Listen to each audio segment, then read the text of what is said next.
Oi gente, nesse vídeo aqui eu vou ensinar vocês como colocar o som de notificação do seu WhatsApp personalizado aí no seu iPhone iOS.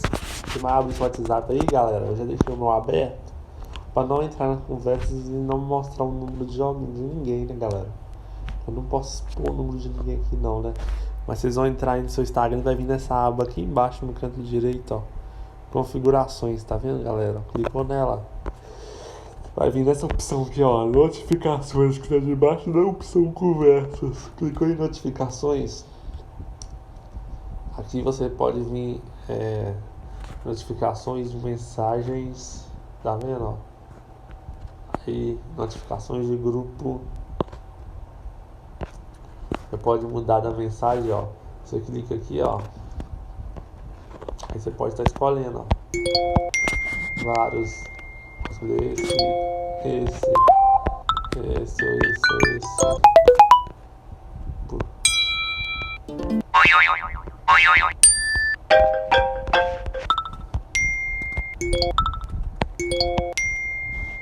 Vou deixar o meu nesse mesmo, galera.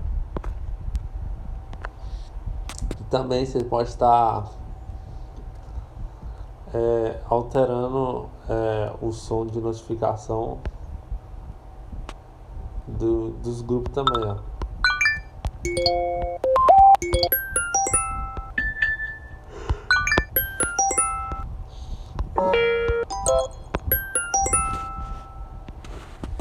Tá vendo?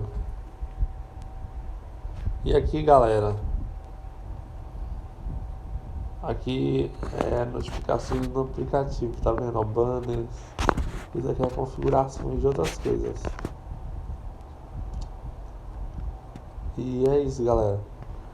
Espero que vocês tenham gostado do vídeo aí, da dica. Deixa o like aí, se inscreva no canal. E é isso, galera. Tamo junto, valeu e tchau.